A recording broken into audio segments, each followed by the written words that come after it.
diskusi kasus hiperparatiroid. Next. Baik, anggota kelompok kami, yang pertama ada saya, yang kedua ada Hasna Saida, kemudian ada Said, dan yang terakhir ada Syifa Munifa. Oke, next.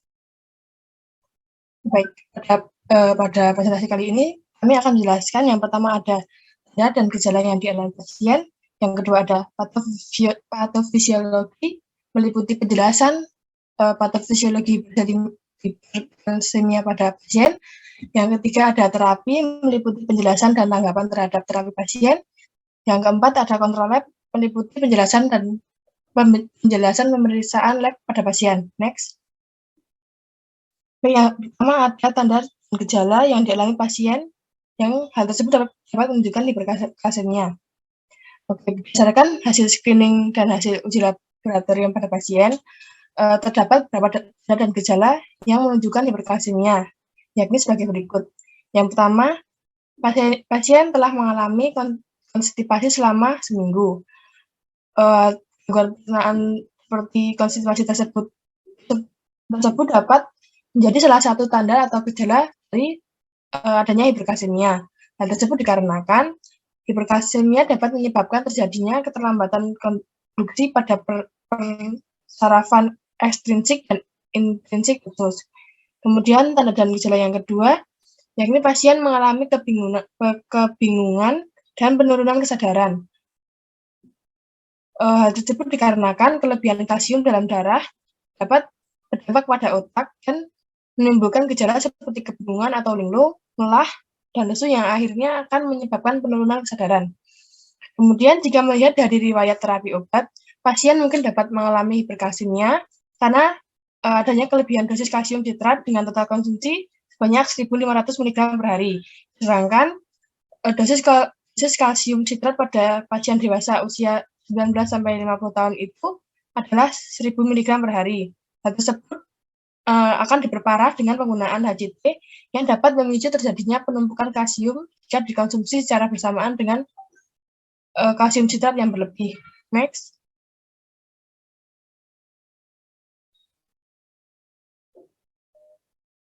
Baik, ada gejala yang lain yakni adanya tekanan darah tinggi, di mana berdasarkan data tekanan darah diketahui bahwa tekanan darah pasien tinggi. Kelebihan kalsium dalam darah dapat meningkatkan tekanan darah dan juga menimbulkan kelainan elektrik jantung yang dapat mengubah irama dan detak jantung. Namun hal tersebut dapat dikesampingkan karena pasien memiliki riwayat penyakit hipertensi. Akan tetapi, dilihat dari data hasil nadi sebesar 110 kali per menit, menunjukkan bahwa pasien mengalami detak jantung yang abnormal. Hal tersebut bisa menjadi salah satu tanda hiperkalsemia. Kemudian selanjutnya dilihat dari data hasil uji laboratorium, kadar pasien mengarah pada hiperkalsemia karena lebih dari 5,5 mg per liter. Pada pemeriksaan enzim alkalin fosfatase dalam darah, kadar ALP pasien melebihi batas normal yaitu 45-115 IU per dl. Hal tersebut dapat disebabkan oleh penyakit yang mempengaruhi kadar kalsium dalam darah seperti hiperparatiroid. Recording in progress.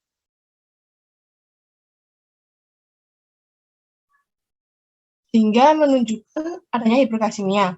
Selain itu, kadar urea nitrogen ataupun pasien melebihi batas normal yaitu 0-24 mg per dl. Yang mana hal tersebut dapat disebabkan oleh hiperkalsemia. Next.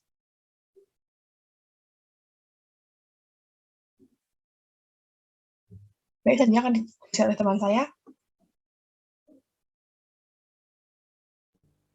Baik, terima kasih banyak. Berikutnya ada patofisiologi ya. Jadi kita menjelaskan patofisiologi yang dialami pasien.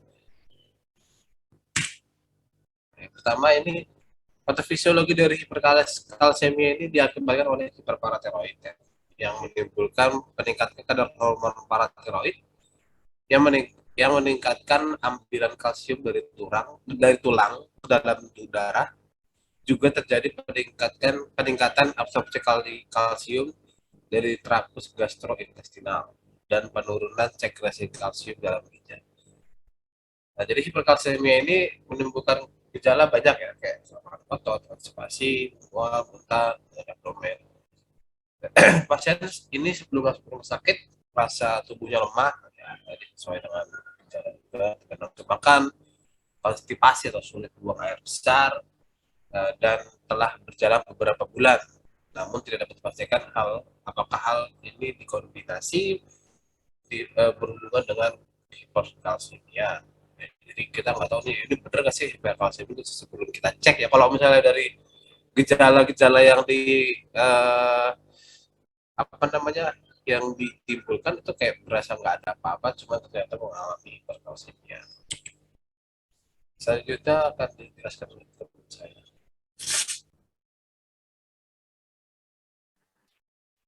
Dan selanjutnya yaitu adalah terapi pasien.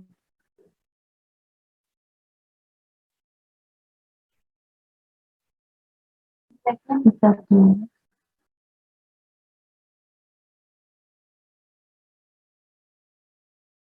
ya, untuk terapi pasien itu menurut kami sudah cukup tepat, namun ada beberapa obat yang mungkin bisa diganti atau diperhatikan kembali dalam penggunaannya karena tadi beberapa efek yang mempengaruhi kondisi pasien.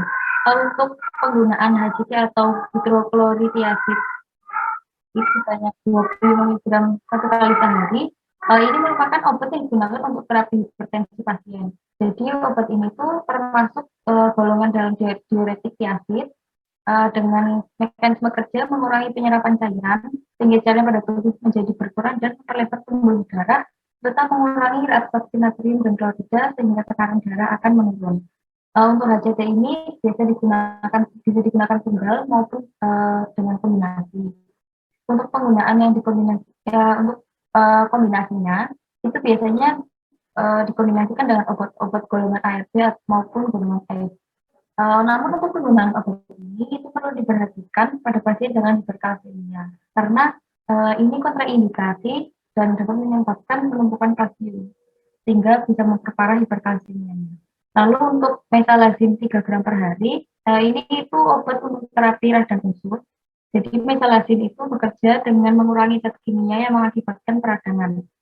Untuk pembedaan dosisnya sebenarnya bisa disesuaikan kembali karena kalau misalkan ini terapinya untuk terapi pemeliharaan itu biasanya sekitar 1,2 sampai 2,4 gram per harinya. Lalu untuk kalsium sitrat 750 mg per oral 2 kali sehari. Untuk kalsium sitrat ini digunakan sebagai suplemen yaitu menambah asupan kalsium dalam tubuh. Untuk mungkin penggunaan obat ini bisa dipertimbangkan kembali karena pasien kan mengalami hiperkalsemia, kadar kalsiumnya itu melebihi batas normal. Mungkin untuk penggunaan kalsium sitrat ini dapat diganti menggunakan suplemen-suplemen lain. Kalau dia dari data pasien itu bisa diganti dengan suplemen kalium karena kadar kalium pasien juga di bawah batas normal seperti itu. Lalu yang terakhir ada natrium dorbusat 200 mg per oral sebelum tidur. Obat ini itu termasuk obat lakatif karena bekerja dengan mengurangi penyerapan air dalam tubuh sehingga nantinya feses yang dikeluarkan itu menjadi lembek. Namun dengan pasien dengan riwayat radang usus itu perlu diperhatikan untuk penggunaan lakatif ini. Next. Selanjutnya akan dijelaskan oleh teman-teman. Oke, selanjutnya kontrol lab, bisa di next. Jadi yang kita dapat ada hasil kadar CA, kadar kalsium dari pasien, kadar kalsium darah pada pasien yang didapat itu lebih dari batas normal, yaitu lebih dari 5,5 mIK per liter. Kadar kalsium yang berlebih ini harus dikonsultasikan ke dokter agar tidak terjadi penyakit lanjutan yang menyebabkan batu ginjal ataupun gagal ginjal. Terus untuk menurunkan kadar kalsiumnya ini dibutuhkan obat-obatan dan hindari penggunaan obat-obatan yang menyebabkan peningkatan kalsium seperti yang tadi sudah disebutkan yaitu kalsium sitrat. Yang kedua kalium, kadar kalium para pasien ini kurang dari batas normal yaitu 3,5 sampai 55 mg per liter. Kadar kalium kurang pada tubuh menyebabkan hipokalemia. Nah, kekurangan kalium ini disebabkan karena adanya gejala konstipasi yang yang menyebabkan kadar kalium menurun. Kekurangan kalium dapat diantisipasi dengan pemberian sayur-sayuran seperti buah kentang memiliki 600 mg kalium dan satu buah tomat memiliki 300 mg kalium. Kalium yang dibutuhkan orang dewasa sekitar 3.900 sampai 4.700 mg per hari. Selain itu digunakan suplemen untuk meningkatkan kalium. Hal ini perlu adanya konsultasi dokter karena kelebihan kalsium dapat menyebabkan hiperkalemia.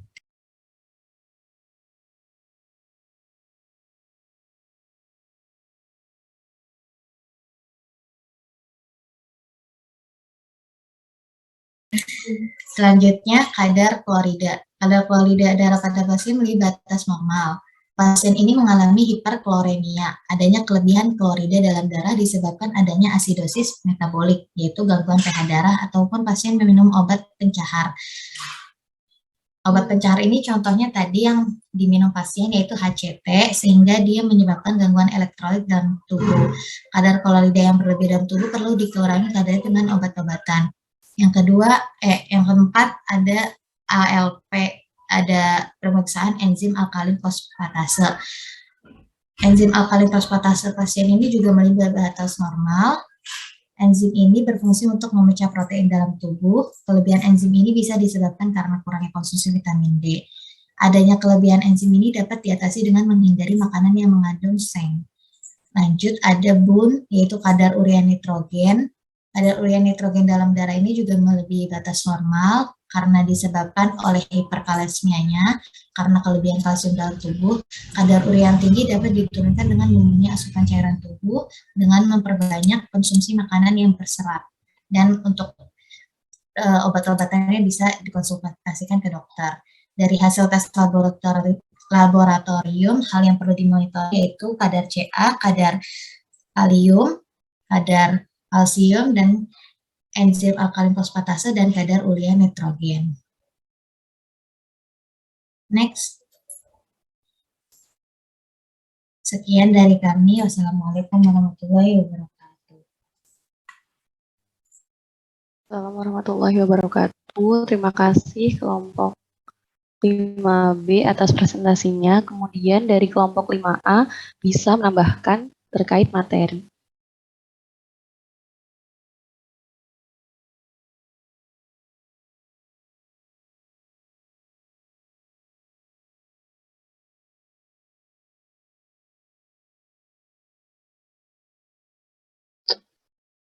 Bu, maaf ini dari saya Jadi belum bisa persilahkan untuk share presentasi screen. waktunya 10 menit.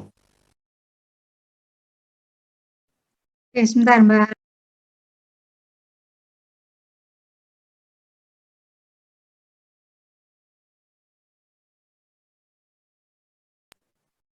Silakan Mbak Rama.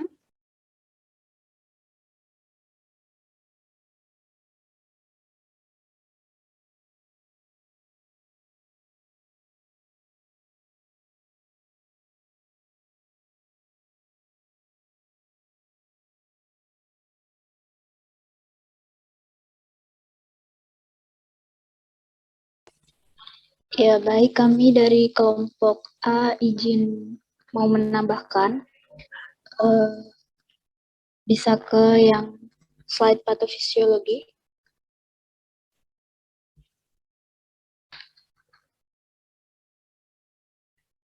Yang gambar ya.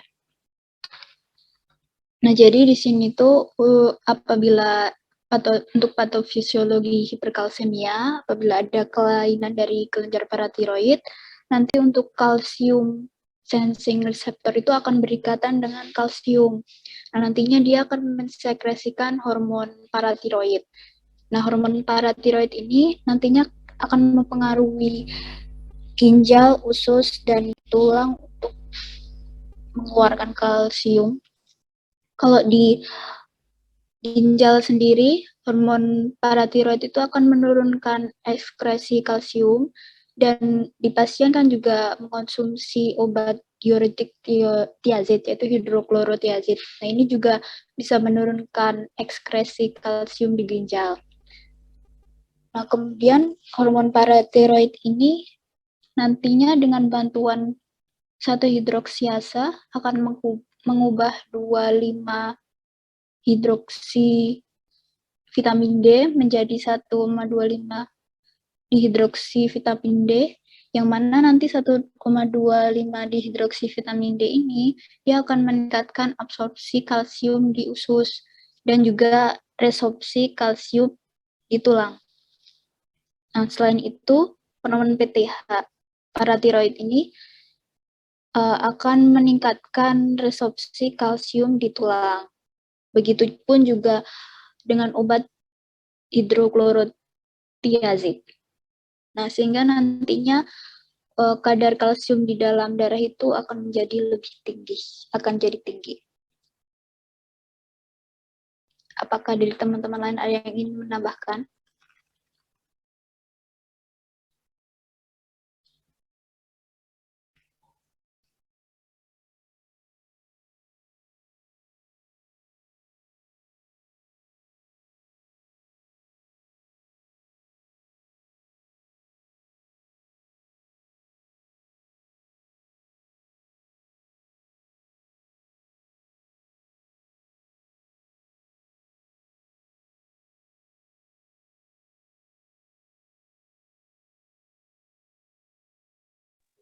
Selanjutnya ditambahkan untuk yang terapi. Bisa ke slide yang terapi, Irma.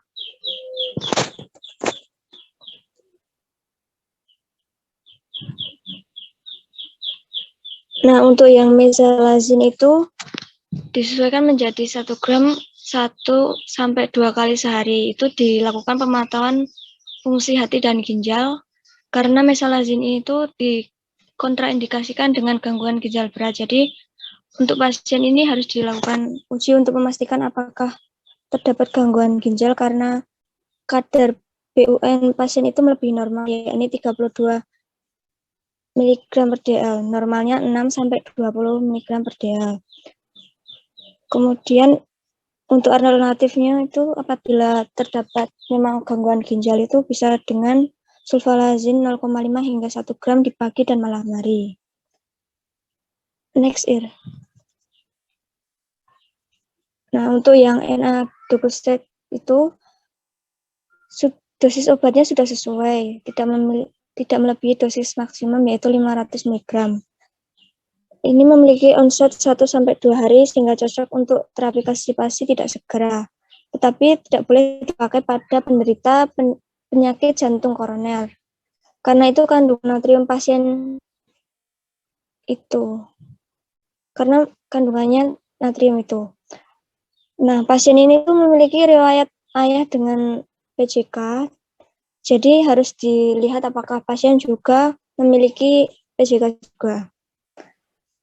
Nah, natrium dokus ini bekerja sebagai stimulan dan penurunan feses itu meningkatkan motilitas usus sehingga seringkali menyebabkan kram perut. Itu tidak boleh digunakan pada obstruksi usus. Pasien pengidap inflammatory bowel disease juga perlu diganti dengan bentuk sediaan lain, supo atau dengan obat lain. Begitu, mungkin teman yang lain ada yang mau menambahkan.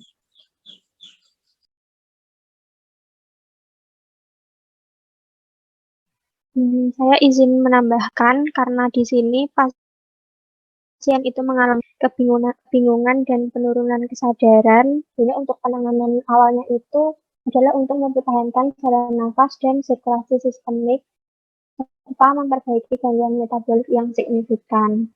Lalu untuk hidroklorotiazid ini menurut kelompok kami itu harus diganti karena kontraindikasi dengan hiperkalsemia. Untuk alternatif terapinya itu bisa digunakan captropil dengan dosis 12,5 sampai 25 mg.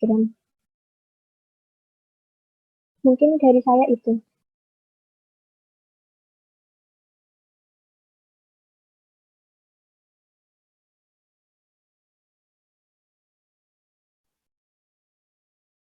Baik, terima kasih kelompok 5A. Apakah untuk penambahannya sudah cukup?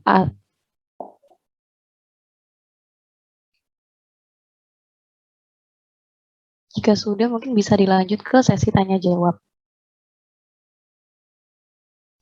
Untuk teman-teman yang ingin bertanya bisa raise hand dan eh, menanyakan pertanyaannya didahului dengan nama dan NIM menyebutkan nama dan NIM terlebih dahulu. Oke, yang pertama silahkan kepada Franciscus Andre.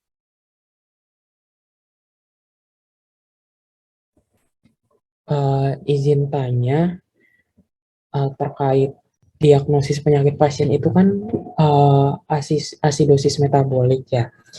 Nah, mau tanya itu hubungan hiperkalasemia sama bisa terjadi asidosis metabolik itu gimana ya? Terus tadi kan untuk terapi obatnya itu yang digunakan itu untuk mengatasi konstipasi sama tekanan darah. Untuk hiperkalasemianya sendiri tuh perlu ada terapinya nggak ya untuk menurunkan kalsiumnya itu selain pakai yang obat diuretik tadi. Terus sama satu lagi mau tanya itu kenapa yang di orang di hiperkalasemia itu nilai BUN-nya itu naik itu kenapa ya? Mungkin itu dulu, terima kasih. Baik, terima kasih Andre untuk pertanyaannya bisa dijawab terlebih dahulu, kemudian dilanjutkan ke Amalia Daryati, silahkan. Halo, maaf, apakah suara saya jelas? Karena tadi suara Adinda juga putus-putus di saya. Jelas, aman. Oke, terima kasih. Aku mau tanya, tadi juga sama sih kayak pertanyaannya Andre. Jadi kan yang saya lihat dari video di Spada itu kan memang hiperparatiroid itu kan tidak bisa disembuhkan lewat obat gitu ya. Jadi harus melalui operasi. Nah, tapi apakah ada pengobatan yang dia itu untuk menurunkan kalsiumnya gitu loh. Jadi untuk menangani dulu nih, walaupun tetap terus-terusan dia diproduksi oleh paratiroid, tapi paling nggak itu ada yang kayak menetralkan gitu. Nah itu apakah ada pengobatan atau obat-obatan yang mekanisme kerjanya seperti itu? Kemudian untuk yang kedua, tadi yang di kelompoknya selfie, saya juga sempat lihat, tapi itu maaf macet-macet di saya, jadi kalau misal ke skip, boleh nanti minta tolong dijelaskan kembali. Nah itu bagaimana mekanisme kalsium itu, hiperkalsemia itu bisa menyebabkan osteoporosis gitu kan. Nah padahal hiperkalsemia itu kan kelebihan kalsium, dan kalsium itu baik untuk tulang gitu. Nah kenapa kok bisa sampai menyebabkan osteoporosis? Nah bukannya itu tuh malah bagus gitu ya, kalsium banyak, terus malah lebih bagus ke tulang. Nah, itu kenapa bisa menyebabkan osteoporosis gitu. Kemudian sepertinya itu saja karena yang satu tadi lupa. Terima kasih. Baik, terima kasih Amal. Kemudian silahkan Mariam Nur. Baik, terima kasih. Saya sederhana aja pertanyaannya. Tadi saya masih penasaran bagaimana dengan penambahan ARB sama S inhibitor ini bisa membantu menangani terapi ini, karena yang dari kelompok 5B itu menyarankan terapinya itu salah satunya menggunakan itu. Dan juga saya masih kayak kenapa kok dipilih juga kalsium sitrat, padahal kan hiperkalasemia kan kelebihan kalsium, dan kenapa ini malah ditambah kalsium lagi gitu? Kenapa saya masih bingung apa dasar Anda memilih kalsium sitrat sebagai salah satu pengobatannya ini. Terima kasih. Oh ya, saya Mariam Nur, NIM 32. Oke, baik, terima kasih Mariam. Untuk kelompok 5A maupun 5B dipersilahkan untuk menjawab. Saya ulangi yang pertama untuk pertanyaan dari Andre. Mengenai diagnosis pada penyakit sekian asidosis metabolik, hubungannya dengan hiperkalsemia itu apa, dan apakah ada terapi selain obat-obat diuretik untuk menurunkan kalsiumnya, dan mengapa pada penderita hiperkalsemia nilai mohon maaf Anda tadi nilai apa ya, nilai yang naik, nilai BUN-nya. Iya, nilai DUN-nya naik itu kenapa? Kemudian untuk pertanyaan dari Amal, adakah obat untuk menangani atau menetralkan dari kalsiumnya itu? Dan pada kelompok selfie tadi, bagaimana hiperkalsemia dapat menyebabkan osteoporosis, padahal hiperkalsemia itu kelebihan kalsium dan justru malah lebih bagus jika kelebihan, tapi kenapa malah menyebabkan osteoporosis? Untuk pertanyaan dari Mariam Nur, bagaimana dengan penanganan ARB dan inhibitor tadi untuk menangani ini, dan kenapa dipilih pengobatan kalsium sitrat padahal udah jelas kelebihan kalsium dan kenapa harus ditambahkan kalsium lagi? Dipersilakan untuk kelompok 5A dan 5B untuk menjawab.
Ya, jadi izin menjawab untuk pertanyaan Amal, apa kok justru kelebihan kalsium itu malah buruk gitu ya. Nah, jadi di sini kan kayak HTC hidroklorotiazid itu tuh kayak mendesorpsi, kayak ngebuat desorpsi kalsium di tulang, dari tulang gitu ke darah gitu loh. Jadi kalsium yang ada di darah tuh malah keluar gitu ke darah, jadinya kadar kalsium di darah justru berkurang. Nah, makanya itu dia bisa nyebabin osteoporosis. Seperti itu, Amal. Baik, terima kasih. Selfie dari Amal, apakah ada feedback? Maaf, tadi gimana Selvi? Kalsium yang dari darah itu keluar atau yang dari tulang itu keluar? Dari tulang.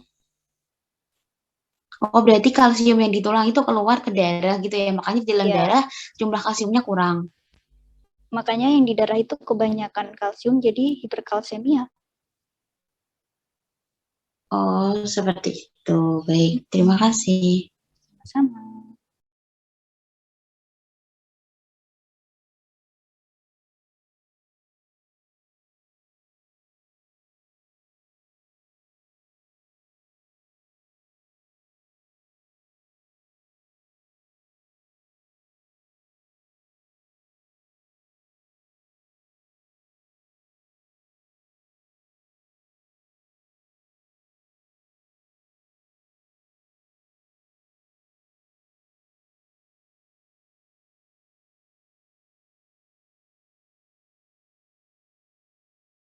Mungkin mau menjawab pertanyaannya Mamo yang tadi kombinasi obat HCT dengan ARB atau ACE. Untuk kombinasi ini alasannya itu sebenarnya untuk meningkatkan efikasi ya. Jadi untuk penggunaan kombinasi ini itu nanti bisa saling melengkapi atau menghasilkan penurunan tekanan darah yang signifikan lebih besar gitu daripada menggunakan monoterapi atau hanya satu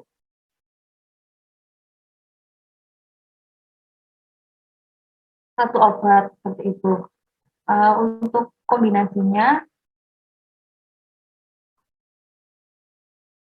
itu nanti itu bisa memberikan keuntungan seperti mengatur tekanan darahnya itu lebih baik gitu. Terus untuk insiden efek sampingnya itu lebih kecil, bisa juga menetralkan efek sampingnya. Lalu bisa juga untuk memodifikasi faktor resiko dan penurunan biaya pengobatan itu juga bisa seperti itu. Soalnya Untuk obat-obat kombinasi ini itu bisa didapatkan dalam bentuk fixed dose combination gitu. Jadi kayak udah dalam satu obat itu isinya udah dua kayak gitu.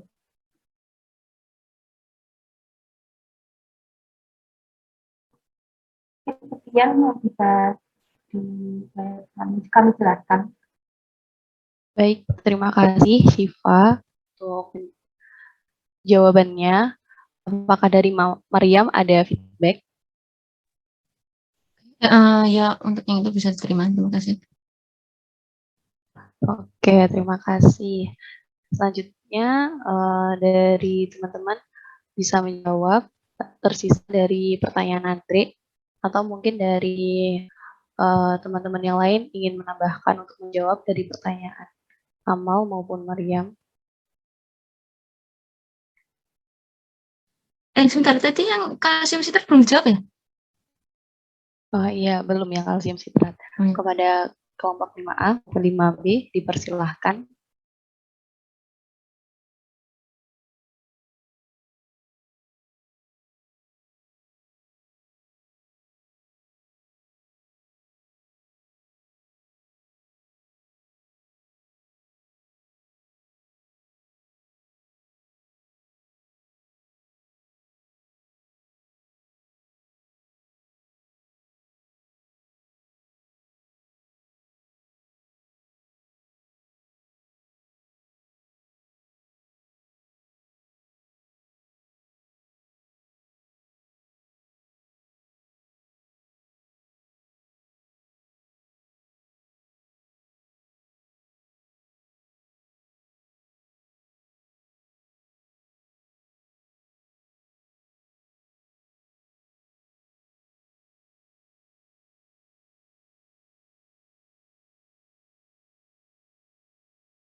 Oh iya, mau jawab pertanyaan Mama juga yang tentang kalsium sitratnya tadi. Baik, silahkan Syifa. Tadi kan mungkin dari kelompok 5A itu kan dijelaskan bahwa hiperkalsiumia itu bisa menyebabkan osteoporosis gitu ya. Dan untuk terapi, kenapa diberikan terapi kalsium sitrat ini? Jadi kalsium sitrat itu kan tujuannya untuk menambah kadar kalsium dalam tubuh gitu. Nah, kemungkinan itu pengobatan atau terapi ini itu ditunjukkan untuk mengantisipasi adanya osteoporosis gitu, yang disebabkan oleh hiperkalsiumianya. Tapi untuk penggunaan dosisnya itu mungkin bisa dikurangi gitu ya, karena kadar kalsium di dalam tubuh pasien itu kan udah tinggi kayak gitu. Dan juga tadi bisa juga diganti atau diberikan suplemen lain seperti suplemen kalium seperti itu, karena kadar kalium di dalam tubuh pasien itu di bawah normal seperti itu. Baik, terima kasih Syifa. Dari Mariam Nur, apakah ada feedback? Oh ya, baik, terima kasih. Oke, baik, terima kasih. Selanjutnya mungkin bisa dijawab untuk pertanyaan dari Andre.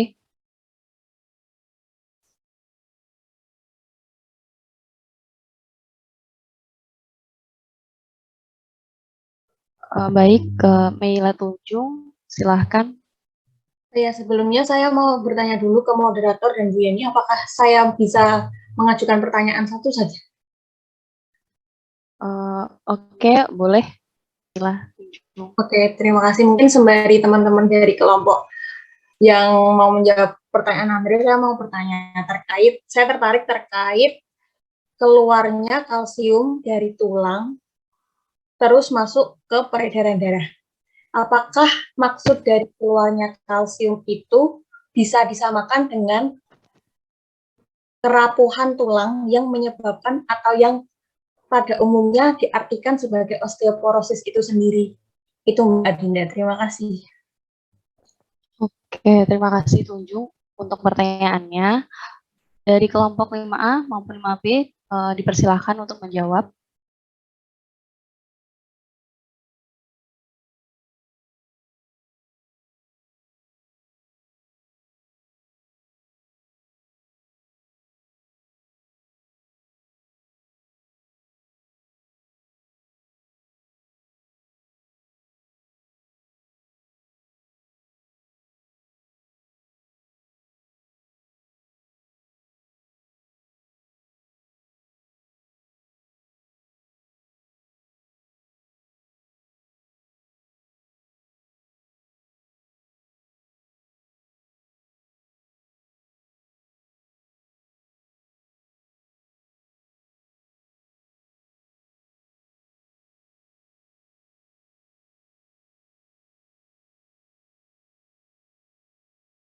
Permisi moderator, saya dari kelompok 5B mau mencoba menjawab pertanyaan yang terapi selain diuretik, yang sebenarnya tadi pertanyaannya Andre, tidak salah. Yang pertama, obatan untuk kalsiumnya selain menggunakan diuretik ini bisa gunakan bisfosfonat intravena. Jadi obat-obat bisfosfonat intravena ini digunakan untuk menghambat kerusakan tulang. Contohnya adalah kelompok obat yang mencakup diolendronat dan pamidronat. Kemudian yang kedua ada cairan intravena yang tujuannya itu digunakan untuk rehidrasi pasien. Kemudian selanjutnya ada obat glukokortikoid atau kortikosteroid yang dapat digunakan untuk membantu mengatasi pengaruh vitamin D yang terlalu banyak dalam darah, yang mana hal tersebut disebabkan oleh hiperkalsiemia. Selanjutnya ada kalsitonin yang merupakan hormon yang dapat mengurangi reabsorpsi tulang dan memperlambat hilangnya tulang, yang mana hormon ini diproduksi oleh kelenjar tiroid. Selanjutnya untuk pengobatan terapi yang selanjutnya yakni hemodialisis, terutama untuk pasien dengan gangguan ginjal. Karena pada pasien dengan gangguan ginjal yang tidak dapat bereaksi dengan pengobatan lain. Hemodialisis ini tuh dapat digunakan untuk membuang kayak sampah, maksudnya kotoran atau kelebihan kalsium dari darah seperti itu. Apakah menjawab, Andre? Oh iya, tadi berarti hormon kalsitonin itu yang menghambat reabsorpsi kalsium dari tulang ke darah ya tadi? Iya, jadi dia kayak mengurangi reabsorpsi tulangnya gitu dan memperlambat hilangnya tulang kayak gitu. Oke. Kalau yang BUN tadi belum terjawab ya? Iya deh, sebentar. Baru didiskusikan. Izin menjawab yang pertanyaan Andre yang terkait bunnya tinggi. Sebenarnya kan bun itu pemeriksaan urea gitu kan ya. Urea yang tinggi itu bisa juga disebabkan oleh si adanya dekompensasi jantung, penyakit jantung gitu. Nah, karena si pasiennya ini terkena hiperkalemia, jadi dia emang ada waspadaan sendiri tentang adanya aritmia irama jantung yang nggak sesuai. Dan selain itu pasien ini juga dari riwayat orang tuanya 5 tahun lalu meninggal karena penyakit jantung koroner. Nah, kadar urea tinggi ini menurut saya mungkin bisa disebabkan karena yaitu tadi karena adanya jantung yang mungkin irama jantung yang nggak sesuai, jadi bisa juga kedetek sama si bunnya itu. Kira-kira jawab nggak, Andre?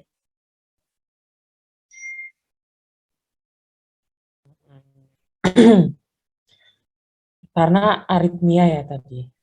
Iya, ada penyakit kardiovaskuler gitu, karena sebelumnya juga orang tuanya meninggal 5 tahun lalu gara-gara penyakit jantung koroner.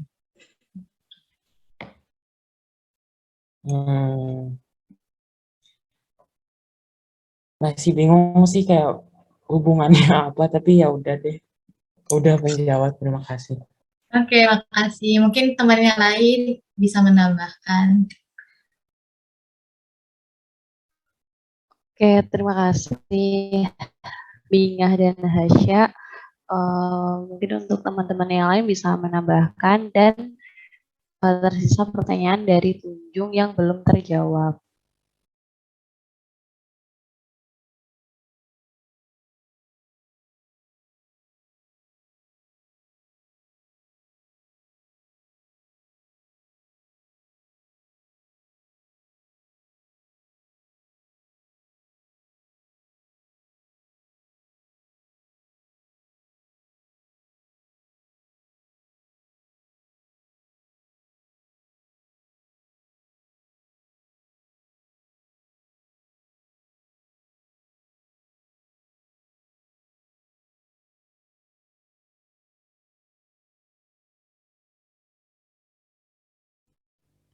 Ngapunten Mbak Dinda.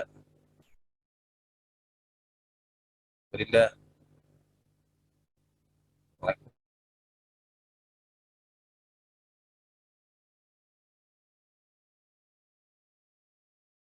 Permisi moderator. Moderator nge-lag ya.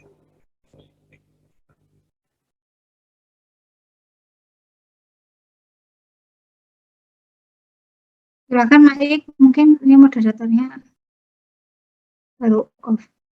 Mau menambahkan Mas Ik? Ingin menjawab pertanyaannya Tunjung. Silakan. Jadi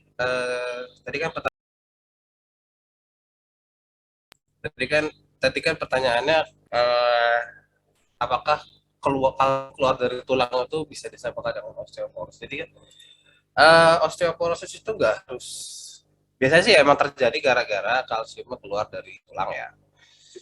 Cuman kan dalam hal ini kalsium yang keluar itu dipercepat dengan terjadinya tingginya hormon hiperparatiroid ya. Makanya kan perlu dikonter pakai kalsium. Jadi osteoporosis itu sebenarnya nggak cuman, intinya osteoporosis itu adalah perapuhan tulang kan. Yang kita tahu kan dia kan perapuhan tulang, entah itu gara-gara kalsium yang keluar dari tulang yang banyak, itu mungkin karena faktor lain, mungkin karena emang kan kadang ada kan tulang itu kan kandungannya nggak cuma kalsium ya, ada fosfat juga. Mungkin karena kekurangan fosfat atau apa itu bisa menyebabkan osteoporosis. Jadi banyak faktor ya. Terutama apalagi ini udah orangnya sudah umurnya udah tua ya, termasuk tua, walaupun tiga berapa tahun saya. Sudah termasuk tua, bukan usia remaja lagi. Jadi sudah, kalau misalnya udah dipercepat dengan hiper kalsiumia itu udah pakai cepat osteoporosis. Jadi sebenarnya kalau keluar dari tulang itu belum bisa dibilang osteoporosis, cuma kalau sampai mengalami perapuhan, terus ya kan kalau osteoporosis kan misalnya tulangnya sakit, terus kalau patah nggak bisa nyambung lagi gitu kan, itu udah bisa dibilang osteoporosis sudah parah. Gimana Ju? Oke, karena ini moderatornya, oh ya, gimana Mbak Dinda? Apakah saya bisa langsung memberikan feedback? Oke, silahkan Tunjung. Oke, terima kasih Mbak Adinda selaku moderator. Oke, terima kasih Syaik. Sebenarnya saya masih sedikit tertarik terkait kadar kalsium dalam darah itu kan bisa dari eksternal, dari makanan ataupun sesuai yang dijelaskan oleh Selvi tadi. Terus juga saya mau terima kasih terkait jawaban osteoporosis. Berarti bisa dikatakan osteoporosis itu bukan hanya karena keluarnya kalsium, tapi karena ada beberapa faktor yang lain. Terus ini tadi loh, maksudnya itu ya mungkin nanti bisa dijawab oleh Bu Yeni karena teman-teman juga terbatas terkait literasinya juga. Kalsium bisa keluar dari tulang itu bagaimana gitu loh Bu. Maksudnya apakah ada regulasi tersendiri terkait hal tersebut gitu sih Bu. Tapi overall jawaban dari saya sudah menjawab pertanyaan saya Bu. Terima kasih.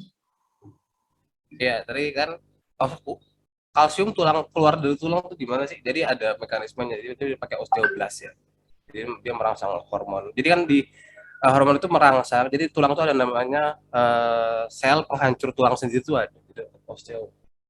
Kelas apa belas lupa.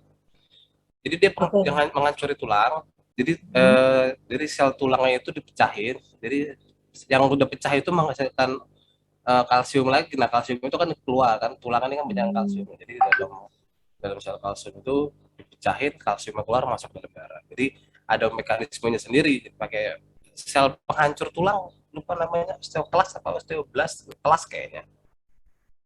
Oke, malah jadi tambah ini aku malah jadi kepikiran tubuh itu bisa ngedetek tulang mana yang harus dihancurin itu gimana caranya?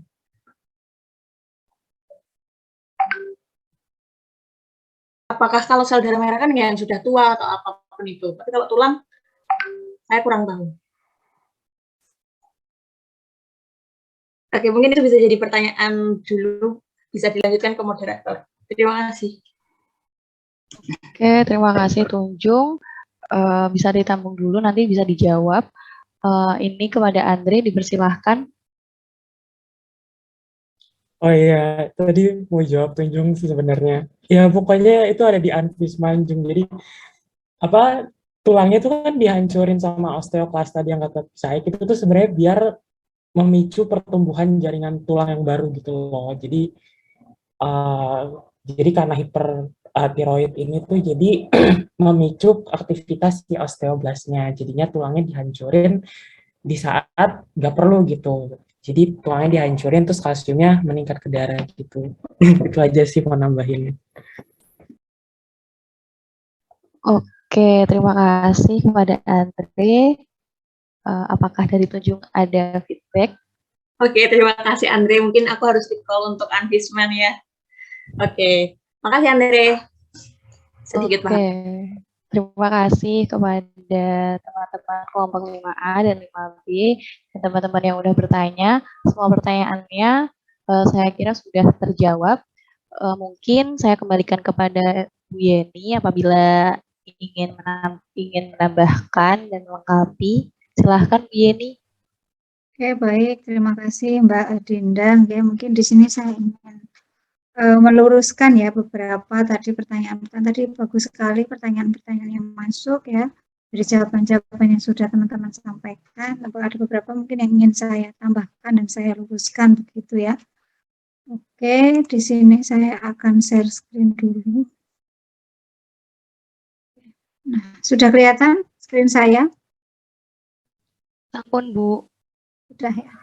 Oke, nah di sini adalah gambaran dari bagaimana tubuh kita itu mengatur yang namanya homeostasis atau kalsium atau keseimbangan kadar kalsium.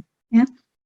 Jadi di sini ada beberapa organ yang berperan. Yang pertama adalah dari kelenjar paratiroid yang nantinya dia akan menghasilkan hormon paratiroid.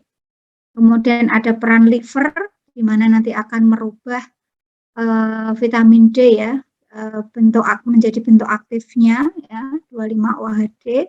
Kemudian juga ada peran ginjal ya di mana dia nanti akan menghasilkan kalsitriol ya. Kalsitriol ini yang berperan nanti mempengaruhi kerja usus di dalam absorpsi dari kadar kalsium ya. Jadi untuk mengatur kadar kalsium ini ada beberapa organ yang masing-masing memiliki perannya sendiri-sendiri. Nah, di dalam kasus tadi ya terkait dengan hiperkalsemia, mungkin saya cerita dulu ya. Jadi sebenarnya apa sih peran dari hormon paratiroid itu? Ada yang bisa menjawab? Hormon paratiroid itu dia berperan untuk apa?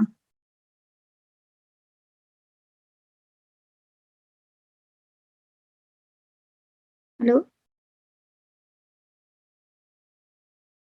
Sintesis kalsium bukan? Oke, ya.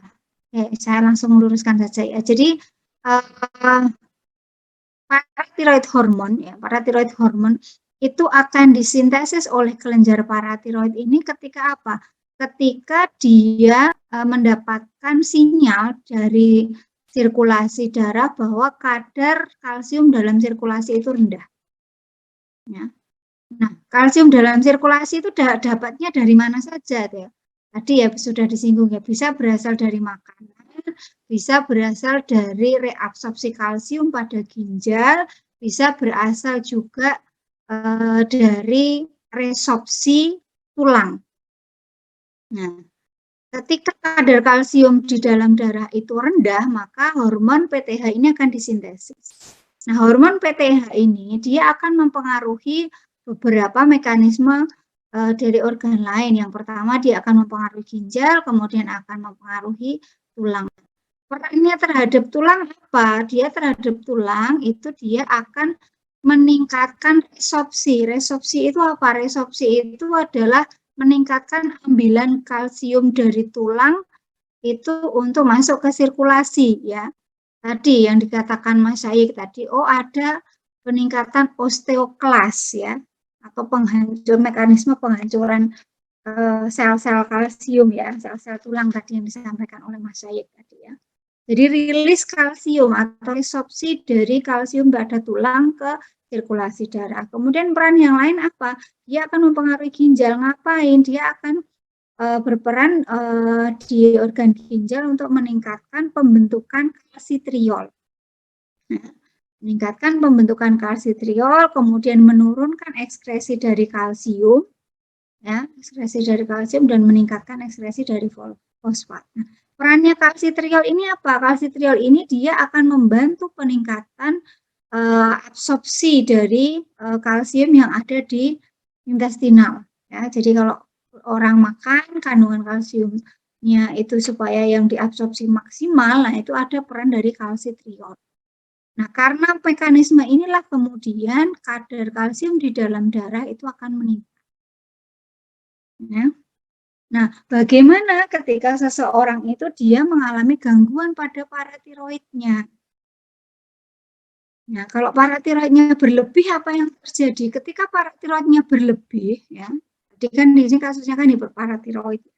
Ketika hiperparatiroidnya berlebih, maka semakin banyak osteoklas ya, akan semakin banyak resorpsi kalsium yang ada di tulang ke sirkulasi. Ini semakin banyak, absorpsinya meningkat ya, maka apa yang terjadi? Ya kadar kalsiumnya akan semakin tinggi lagi. Nah, seperti itulah kenapa kemudian tadi nyambung dengan pertanyaannya Mbak Tunjung, apakah kemudian kalau osteoklas meningkat itu kemudian bisa disamakan osteoporosis ya. Orang mengalami osteoporosis itu ada serangkaian pemeriksaan ya. Tapi lama-kelamaan ketika banyak kalsium yang di dalam tulang ini diresorpsi ke dalam darah, ya nanti lama-lama dia kepadatan tulangnya itu akan menurun. Nah, biasanya digunakan untuk parameter osteoporosis itu adalah dari diagnosisnya adalah pemeriksaan terkait dengan kepadatan tulang. Nah, begitu. Nah, terus bagaimana? Tadi ada pertanyaan lebih lanjut juga tadi.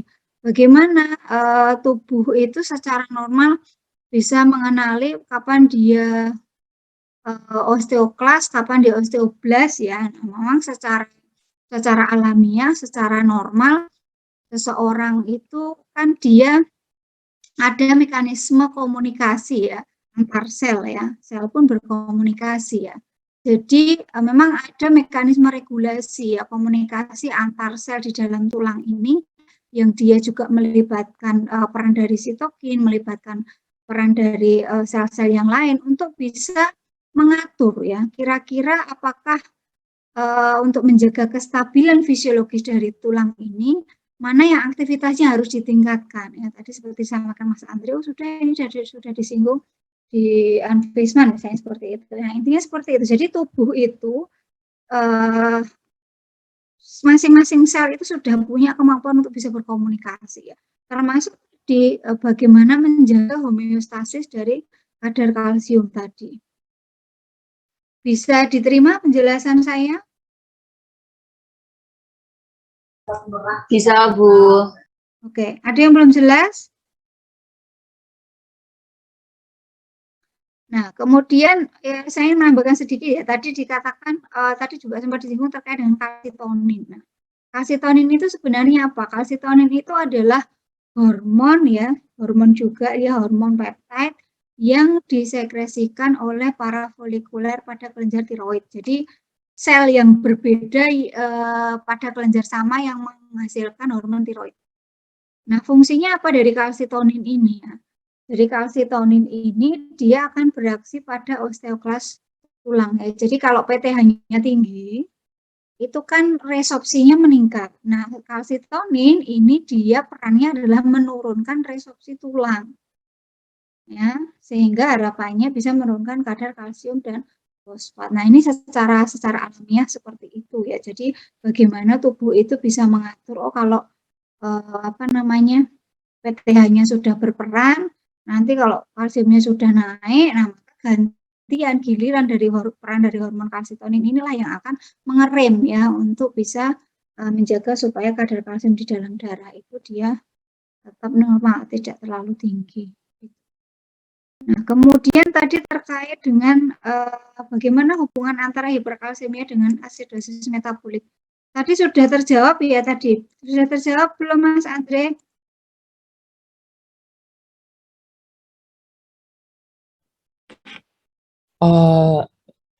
Ya sudah, Bu.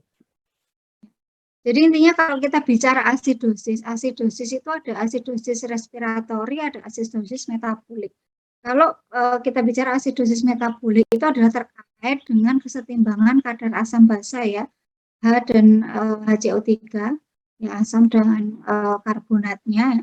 Nah, itu bisa dipengaruhi oleh beberapa faktor. Salah satunya adalah ketika ada penurunan fungsi dari ginjal, ya, sehingga nanti mekanisme untuk resorpsi dan reabsorpsi dan ekskresi dari H dan HCO3 itu tidak seimbang, sehingga kemudian pH darah itu meningkat. Nah, bagaimana kita tahu pada pasien ini dia sudah mengalami gangguan fungsi ginjal? Ini tadi ini nyambung juga dengan pertanyaan Andre tadi ya. Gimana itu hubungannya kok bisa bunyinya tinggi? Nah, bun ya, kemudian serum kreatinin, kemudian alkalin fosfatase, kemudian GFR ya, itu merupakan parameter-parameter yang bisa menjadi penanda adanya kelainan ginjal atau penurunan fungsi ginjal. Nah, tadi kenapa kok bunyinya tinggi ya, berarti mungkin itu sebagai penanda bahwa ada penurunan fungsi ginjal. Nah, dibuktikan lagi di sini ada alkalin fosfatasenya itu meningkat. Ya, meskipun alkalin fosfatase itu tidak hanya spesifik pada penurunan fungsi ginjal ya, tapi juga ketika ada gangguan pada tulang, ketika ada gangguan pada liver itu juga dia bisa meningkat. Nah, lebih jelasnya lagi kalau mau bisa dicek untuk clearance kreatininnya. Nanti akan tahu di level berapa ya. Seperti itu. Nah, kemudian tadi ya, apakah ada pengobatan untuk hiperkalsemia? Ya, tadi disampaikan ya, tadi sudah disinggung oleh Mbak Bina ya bahwa oh itu bisa dibekasi terapi. Nah, tadi ya sudah disinggung, oh ada bifosfonat. Bifosfonat ini dia lebih spesifiknya adalah untuk mengatasi osteoporosisnya tadi ya. Kalsitonin ini hormon kalsitonin eksternal itu juga ada ya pada kasus-kasus dia sudah sangat parah, dia akan bekerja secara antagonis dengan PTH ya. Kemudian ya ini yang penting dalam kasus ini tadi adalah menghindari penggunaan dari diuretik thiazid ya. Itulah kemudian tadi di salah satu kelompok tadi menyarankan bahwa bisa digunakan terapi SARB. SARB itu maksudnya bukan untuk mengatasi hiperkalsemianya, tetapi adalah untuk menjadi alternatif pilihan terapi pada kasus hipertensinya. Karena pasiennya ini adalah hipertensi yang diterapi dengan HCT, maka kemudian HCT-nya direkomendasikan untuk diganti dengan S dan ARB. Kenapa SARB? Karena S dan ARB itu dia selain punya efek anti hipertensi, dia juga punya sifat nefroprotektor ya. Jadi untuk mencegah terjadinya penurunan fungsi ginjal yang lebih parah, maka obat-obat SARB itu bisa menjadi alternatif pilihan. Kemudian selain itu juga ada obat yang namanya Sinakalset. Apa itu sih Sinakalset itu ya? Sinakalset ini bisa juga disebut dengan kalsimimetik. Obat kalau belakangnya mimetik itu artinya apa?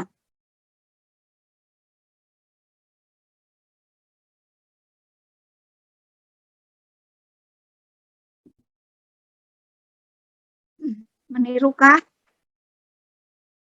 Ya, jadi Sinakalset ya atau kalsimimetik itu dia indikasi utamanya adalah untuk menurunkan kadar hormon PTH.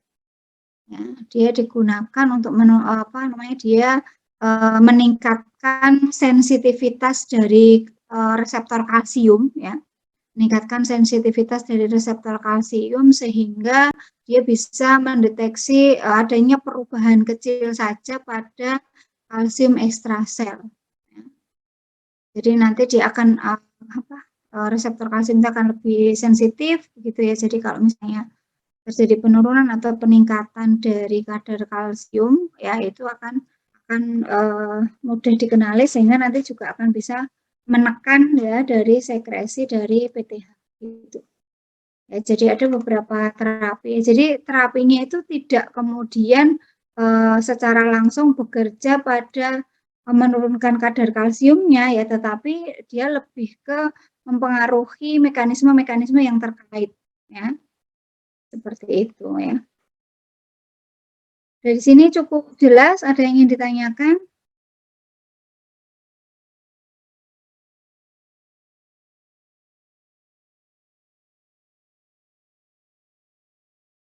Ada? Tadi yang cukup menarik juga tadi yang terkait dengan kalsium sitrat. Tadi bisa diulangi mungkin dari kelompok 5B.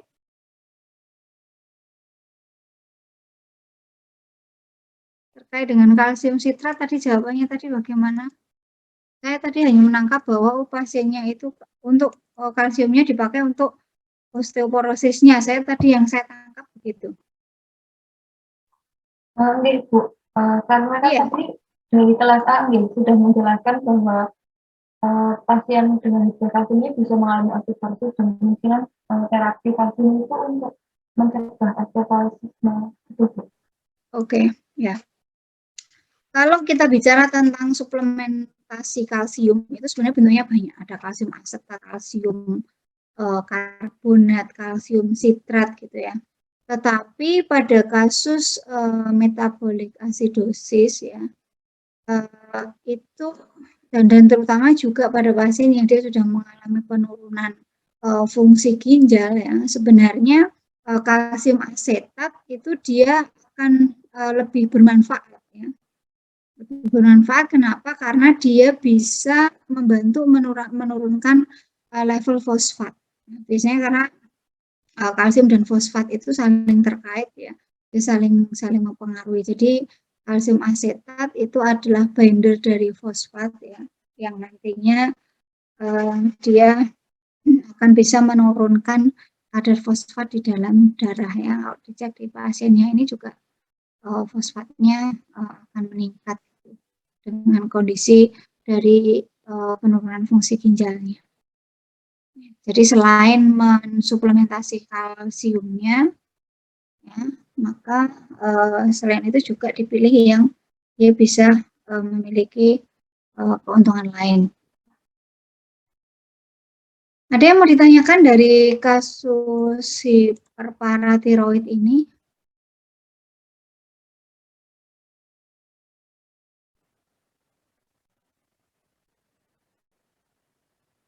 Ada? Kalau hiperparatiroid itu menyebabkan hiperkalsemia. Nah, kalau hipoparatiroid kira-kira efeknya apa?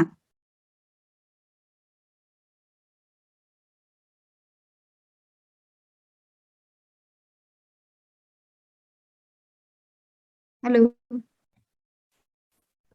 Mungkin hipokalsemia Bu. Jadi kalsiumnya kurang. Ya. Ya, jadi berkebalikannya ya. Jadi kalau hipoparatiroid itu dia bisa menyebabkan hipokalsemia, baik itu akut maupun kronis. Nah, terus kemudian terapinya gimana? Ya terapinya karena kurang ya ditambah aja kalsiumnya. Intinya seperti itu ya, karena yang nanti akan mempengaruhi ke komplikasi yang lain itu adalah di kadar kalsium. Jadi intinya adalah bagaimana kita memaintain kadar kalsium melalui di suplementasi kalsium ya. Suplementasi kalsium itu akan jauh lebih bermanfaat ketika dikombinasikan dengan vitamin D ya. Karena vitamin D kan meningkatkan absorpsi dari kalsium eksternal. Kemudian juga ketika kadar PTH-nya itu rendah, ada juga agen terapi namanya analog PTH. Ya, jadi itu semacam rekombinan ya. Jadi itu memang dibuat menyerupai PTH gitu ya. Seperti itu. Intinya kalau lebih dikurangi, kalau kurang ditambah ya, hampir sama dengan yang terapi tiroid kemarin. Mungkin itu terkait dengan PTH.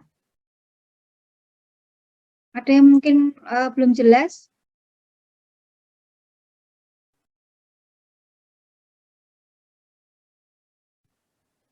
Oke, kalau tidak ada yang ditanyakan, saya sedikit akan mereview ya terkait dengan materi endokrin, baik itu DM atau hipertiroid. Ya, mungkin nanti teman-teman saya minta bantuan teman-teman ini untuk mengingat kembali materi sebelumnya. Oke, ya. Ada yang bisa menjawab? Kapan seseorang itu dikatakan menderita diabetes mellitus?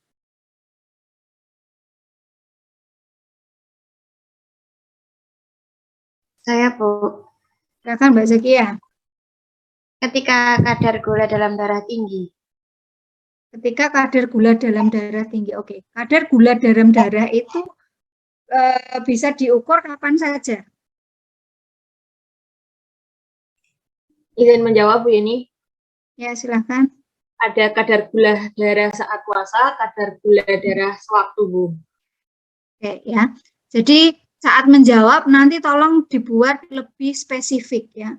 Karena yang namanya kadar gula darah itu ada namanya kadar gula darah sewaktu, kadar gula darah 2 jam postprandial atau 2 jam setelah makan, dan kadar gula darah puasa. Masing-masing mempunyai batas maksimal yang berbeda-beda sehingga harus jelas, harus spesifik. Ya. Nah, selain kadar gula darah, apa yang bisa dicek atau untuk menentukan seseorang terkena DM atau tidak itu dengan apa?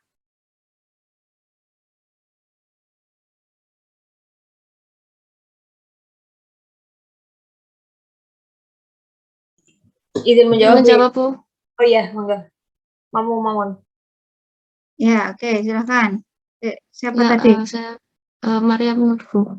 Izin Oh ya, menjawab, Mariam. Diperiksa HbA1c-nya kadarnya lebih dari 6,5% atau 7% itu bisa dikatakan diabetes. Terus mungkin bisa dilihat juga sama gejala-gejalanya. Ya, oke. Ya, ada parameter lain yang bisa juga menjadi penanda ya selain kadar gula darah baik itu puasa atau postprandial atau sewaktu. Ada pemeriksaan juga HbA1c atau gula yang terikat pada hemoglobin ya. Kemudian bisa juga nanti didukung oleh pemeriksaan dari klinisnya pasien. Ada gejala klasik. Gejala klasiknya DM itu apa sih?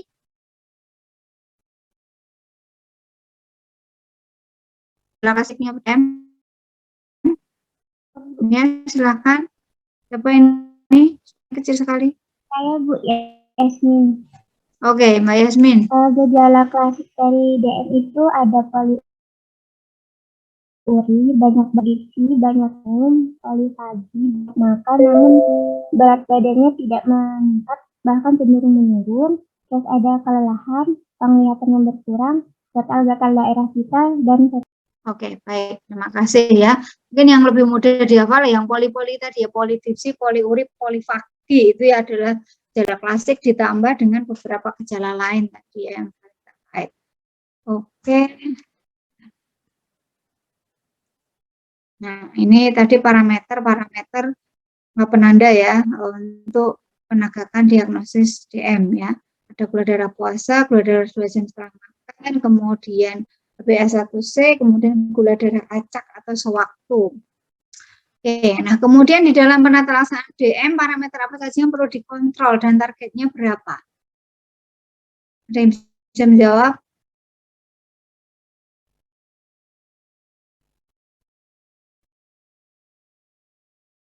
Izin menjawab, Bu.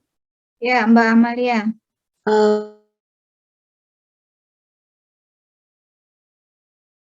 Kalau itu sampai 110 sampai 125 itu udah kayak batasnya gitu. Kemudian untuk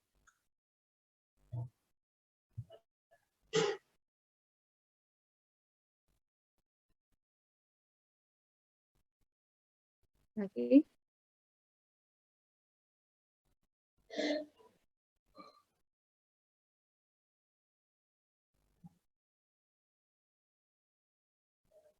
halo Bu, apa suara saya Ya, masuk?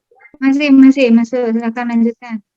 Untuk HbA1c-nya itu sekitar 6,5 gitu Bu. Ada tambah lagi? Silakan, ada yang mau menambahkan, Mbak Amalia? Ya, ini saya izin menambahkan, Ibu. Silakan. Untuk itu Bu, HbA1c itu kurang dari 7% untuk orang dewasa yang tidak hamil. Terus tapi di bawah 6,5% itu lebih baik gitu.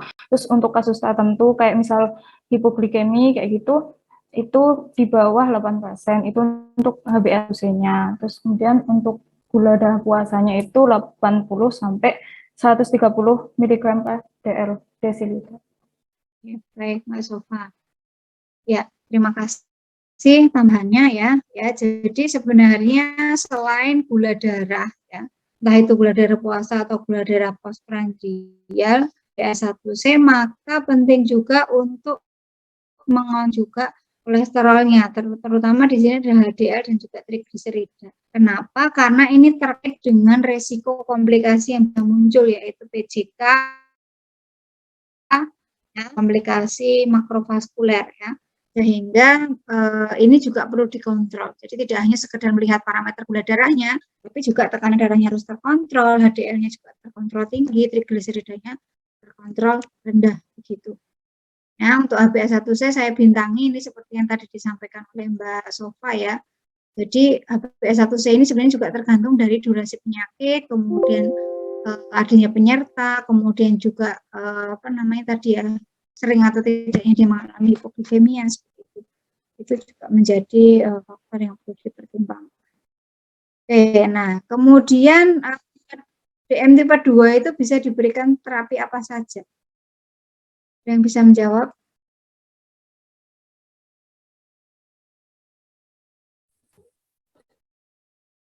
Izin menjawab, Bu. Silakan. Baik untuk DM tipe 2. Ini siapa ini Mbak? Siapa ini? Sebutkan nama ya, karena ini saya catat untuk yang aktif akan ada penilaian tersendiri nanti. Metformin. Oh iya, metformin. Terkait farmakologi. Siapa yang menjawab tadi yang pertama? Tolong disebutkan namanya dan dilanjutkan jawabannya. Halo. Apakah masih saya, Bu? Oh, siapa ini? Mbak Sahiro? Tadi yang pertama Mbak Mei, Bu. Tapi suaranya memang kecil. Mungkin bisa lebih didekatkan mikrofonnya Mbak Mei. Oh, Mbak Meilana. Meliana. Ya, oke, Mbak Meiliana, silakan dilanjutkan. Untuk terapi diabetes tipe 2 itu mungkin bisa memakai minggu. Oke, metformin ya. Bisa disebutkan antidiabetika oral lain selain metformin, Mbak?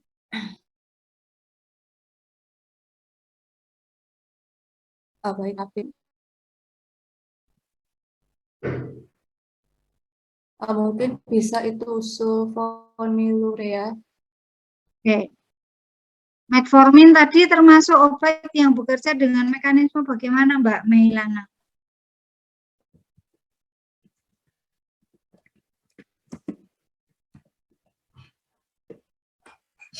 Maaf Bu, saya putus-putus.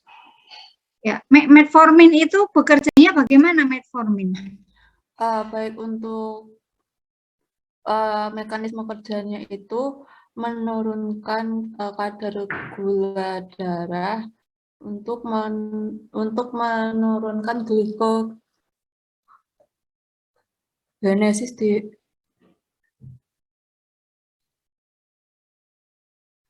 Bepar, Bu. Oke, kemudian ada sulfonylurea. Contohnya obat sulfonylurea apa?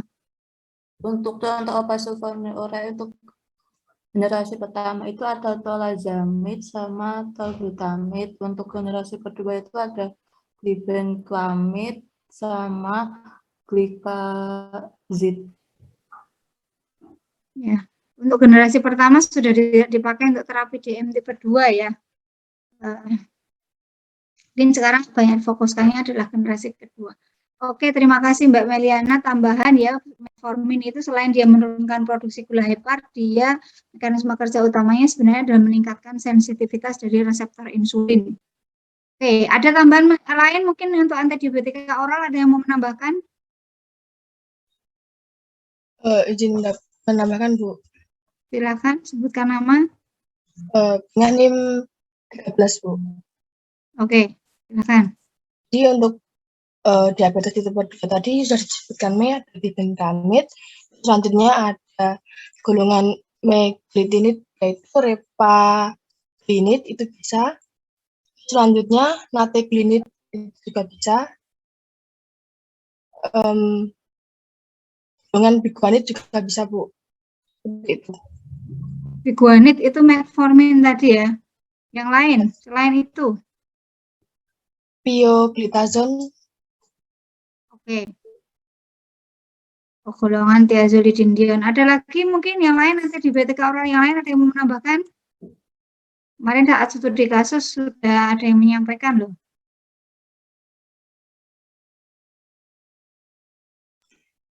SGLT2, Bu. Inhibitor. Ya, ada SGLT2. Contohnya apa Mbak SGLT2? Untuk contoh SGLT2, sebentar Bu, aku lupa itu malah kasusku inhibitor.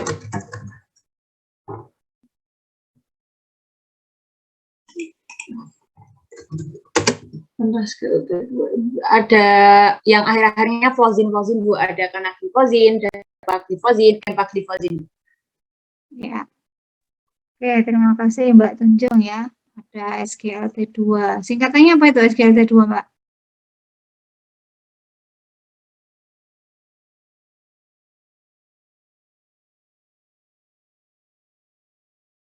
Ya Bu, kenapa Bu? Singkatannya apa itu SGLT2? Itu sodium glukos kontransporter kalau nggak salah Bu. Ya, sodium glukos kotransporter 2. Ya, baik, terima kasih. Ya, jadi untuk DM tipe 2 itu bisa diatasi dengan antidiabetika oral. Ya, tadi sudah disebutkan ada yang memicu sekresi insulin ya, tadi glinid dan sulfonylurea, ada yang meningkatkan sensitivitas reseptor. Tadi yang belum disebut adalah yang menghambat penyerapan karbohidrat atau alfa glukosidase inhibitor ya. Kemudian ada DPP4 inhibitor tadi juga belum disinggung ya. Kemudian tadi yang disampaikan oleh Mbak Mela tadi adalah SGLT2. Ya, kemudian juga bisa diterapi dengan terapi parenteral ya, dengan insulin ataupun GLP-1. GLP-1 itu apa? Ada yang tahu? Jawab, Bu. Ya, silakan Mas Syaib. GLP itu kayak glucagon like peptide bukan? Ya, glucagon like peptide ya. Jadi ini keduanya diberikan melalui parenteral. Nyuntikannya melalui jalur apa ini rutenya? Insulin. Insulin diberikan secara apa? Ada yang tahu? Izin menjawab, Bu. Ya, silakan. Siapa ini? 2 orang. Mbak Dinda. Subkutan, Bu. Ya, diberikan secara subkutan ya. Kalau GLP-1 apa?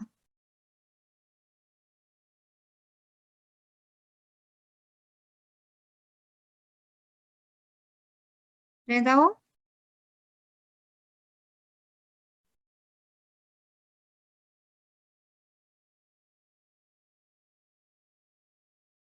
Ya, diberikan secara subkutan juga, tetapi ya insulin pada kondisi tertentu bisa diberikan secara intravena ya atau secara injection pump.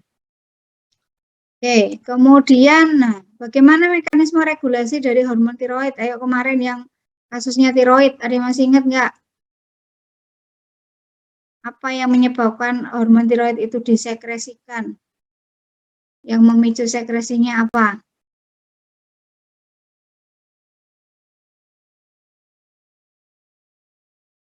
Yang mau menjawab? Izin menjawab, Bu. Ya, Mas Andre. Yang berfungsi untuk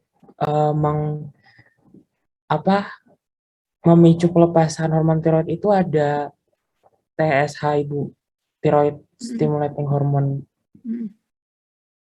Thyroid stimulating hormone itu disekresikan oleh kelenjar apa?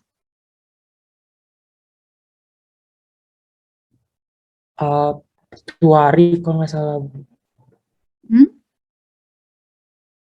Ada yang bisa meluruskan? Izin menjawab, Bu. Ya, silakan. Saya Amalia, pituitari, Bu. Ya, pituitari atau hormon kelenjar hipofisis ya. Oke, kalau masih ingat ya di sini ya, jadi ada 3 kelenjar yang berperan dalam regulasi hormon tiroid. Ada kelenjar tiroid itu sendiri, ada kelenjar pituitari atau hipofisis, dan ada hipotalamus. Ya.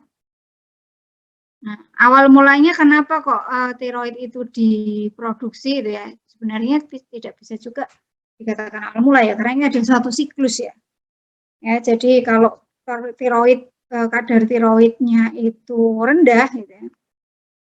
Kadar tiroid rendah itu dia akan dikenali oleh hipotalamus ya untuk menstimulasi dari kelenjar hipofisis supaya dia menghasilkan TSH. Nah, TSH inilah yang menstimulasi dari kelenjar tiroid untuk bisa merilis hormon tiroid. Ya. Selain itu juga ada peran liver yang dia menghasilkan tiroid binding protein yang nantinya akan mengikat dari T3 maupun T4-nya. Jadi di dalam sirkulasi darah itu tiroid itu ada yang bentuk bebas, ya, ada yang bentuk terikat, yaitu terikat oleh protein tiroid.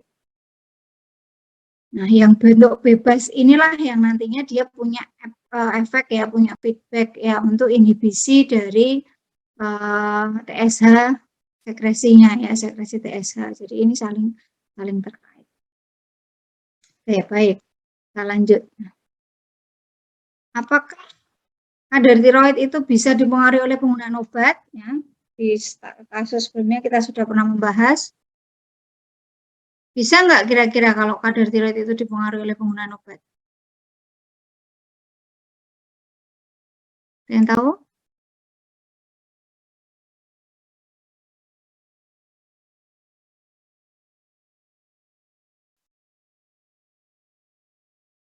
Kelompok 3 atau 4? Masih ingat nggak?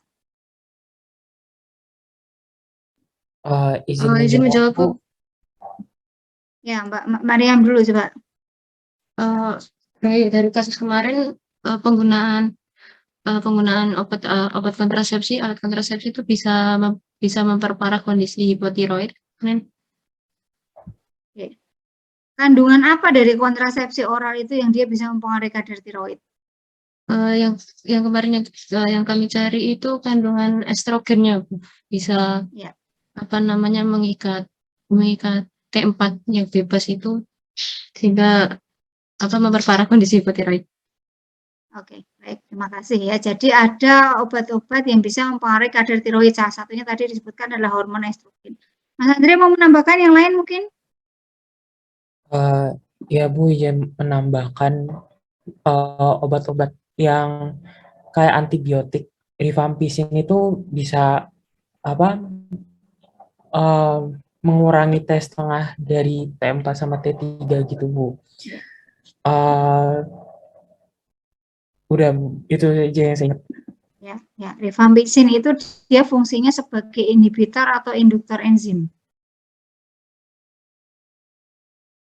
Kalau T setengahnya menurun, ya, tadi disampaikan oleh Mas Andre.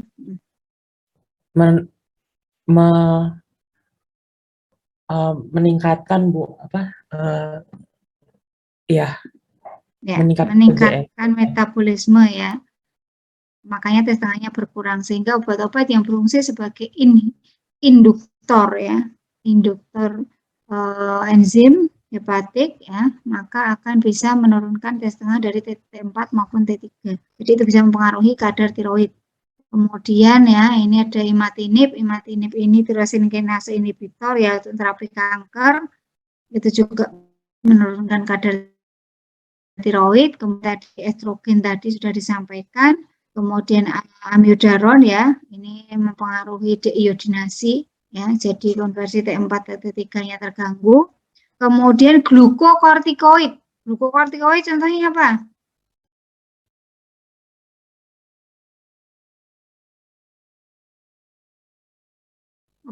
Obat glukokortikoid ini apa? Izin menjawab, Bu. Ya, silakan. Siapa namanya nih?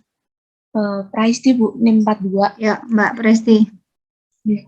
Contoh glukokortikoid itu ada prednisolon, dexamethasone, seperti itu, Bu. Ya, obat-obat golongan kortikosteroid itu adalah masuk ke kategori glukokortikoid. Ya. Dan juga beberapa beta blocker ini bisa, terutama pada dosis tinggi ya, juga bisa menghambat deiodinasi. Nah itu ya, jadi kadar tiroid itu tidak hanya dipengaruhi oleh tadi ya TSH, TRH, tetapi juga ada pengaruh dari penggunaan obat lain yang bisa mempengaruhi kadar tiroid. Nah, ini terakhir tata laksana terapi hipertiroid ya. Kemarin kita sudah membahas bahwa ya kalau lebih ya dikasihnya adalah antitiroid. Ya, antitiroid itu bisa diberikan kemarin yang kita bahas ya ada PTU misalnya ya. PTU ini merupakan drug of choice pada kehamilan. Kemudian juga ada metimazol. Kemudian ada iodida. Nah, selain antitiroid bisa diterapi dengan apa hipertiroid itu? Ini tahu? Kemarin juga sudah disinggung. Izin menjawab, Bu.